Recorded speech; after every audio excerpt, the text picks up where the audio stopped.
आज जो मामला हम आपको बताने जा रहे हैं वो देश की सुरक्षा, राजनीति और वोटिंग सिस्टम तीनों को हिला देने वाला है। जरा सोचिए दोस्तों, एक शख्स जिसका नाम न्यूटन दास, उसके पास भारत और बांग्लादेश दोनों देशों की नागरिकता है। जब भारत में चुनाव होता है तो यह शख्स भारत में वोट डालने आ जाता है। जब बांग्लादेश में चुनाव होता है यह शख्स बांग्लादेश में वोट डालने चला जाता है। जब इसका मन करता है कि मैं बांग्लादेश में घूमने चला जाऊं, रहने चला जाऊं, तो ये बांग्लादेश में रहने और घूमने चला जाता है। जब इसका मन करता है भारत में आने का, तब ये भारत में आ जाता है। तो आप लोगों के माइंड में क्वेश्चन चल रहा होगा, क्या ऐसा हो सकता है? मुझे अफसोस से कहना पड़ रहा है दोस्तों, ये हो रहा है। हो सकता नहीं, ये हो रहा है। और ये कोई फिल्मी कहानी नहीं है, ये रियल है और इसकी जांच अब भारत सरकार कर रही है। तो आइए जानते हैं न्यूटन दास की पूरी कहानी और इसके पीछे छिपा बांग्लादेशी घुसपैठ का गंदा खेल। न्यूटन दास का जन्म बांग्लादेश में होता है, लेकिन कुछ सालों बाद ये अपने पूरे परिवार के साथ पश्चिमी बंगाल आ गया और यहीं बस जाता है। रिश्तेदारों के सहारे और फर्जी कागजों की मदद से इसने भारत की नागरिकता हासिल कर ली। अब ध्यान दीजिएगा साथियों, खुद इसने खुलकर कबूल किया है कि तृणमूल कांग्रेस की मदद से इसे भारत में वोटर आईडी मिला और वो टीएमसी को ही वोट डालता है। पर कहानी यहीं खत्म नहीं होती साथियों। 2024 में अगस्त महीने में न्यूटन वापस बांग्लादेश पहुंचा, अपनी जमीन बेचने और बांग्लादेश की नागरिकता को खत्म कराने। लेकिन अब ट्विस्ट आता है, लेकिन वहां देखा कि शेख हसीना सरकार के खिलाफ प्रदर्शन चल रहा है। तो भाई साहब सोचते हैं चलो आखिरी बार इस आंदोलन में भी हिस्सा ले लेते हैं और आंदोलन करके फिर से भारत लौट आते हैं आराम से, मजे से। लेकिन अब ये मामला खुल चुका है और ये न्यूटन दास अकेला नहीं है। सैकड़ों बल्कि हजारों ऐसे लोग हैं जो भारत बांग्लादेश दोनों देशों के नागरिक बनकर खेल खेल रहे हैं। भारत का कानून साफ कहता है हमारे देश में डुअल सिटीजनशिप यानी दोहरी नागरिकता की कोई अनुमति नहीं है। अगर आपने किसी और देश की नागरिकता ली तो भारत की नागरिकता स्वतः रद्द मानी जाएगी। ऐसा ही कानून बांग्लादेश में भी है।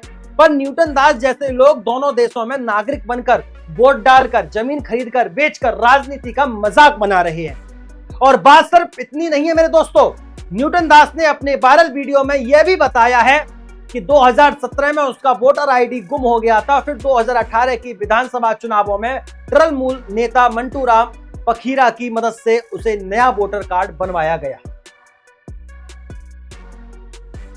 उसने क्वाकद्वीप से वोट डाला, जो कि सुंदरवन के पास एक इलाका है। यह सब इसने खुद वीडियो में स्वीकार किया है। और अब बात करते हैं कहां से सबसे ज्यादा बांग्लादेशी घुसपैठिया पकड़े गए। साथियों, उत्तर 24 परगना से, दक्षिण 24 परगना से, नदिया से, साथियों मालदा से, मुर्शिदाबाद से और उत्तर दिनाजपुर से, और सबसे ज्यादा कोलकाता के आसपास का क्षेत्र जहां बांग्लादेशी रहते हैं।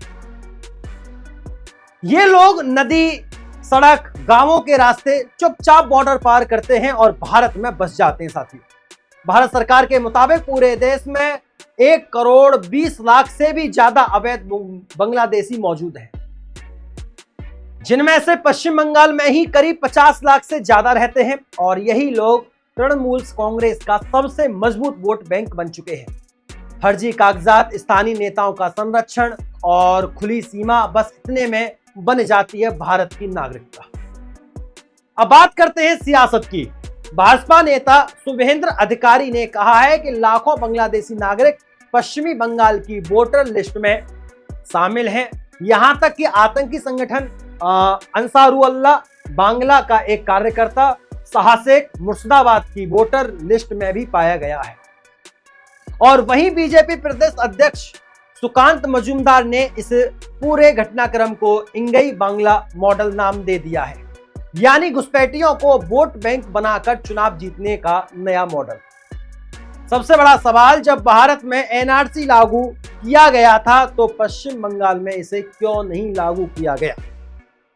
इसका जवाब सीधा है, ममता बनर्जी ने साफ कह दिया है कि वो एनआरसी को लागू नहीं होने देगी।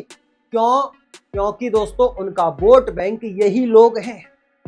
जब बीजेपी सवाल उठाती है तो तृणमूल का जवाब आता है सीमा सुरक्षा बीएसएफ का काम है, राज्य सरकार का नहीं।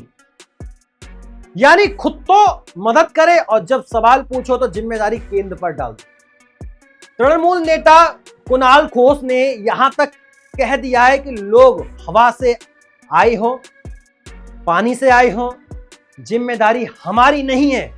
और ममता बनर्जी खुद वोटर लिस्ट में अनियमितता का आरोप लगाती हैं, कहती हैं बाकी राज्यों में भी फर्जी वोटर आईडी होते हैं। तो सवाल यह है, क्या ममता बनर्जी की सरकार देश से ऊपर है?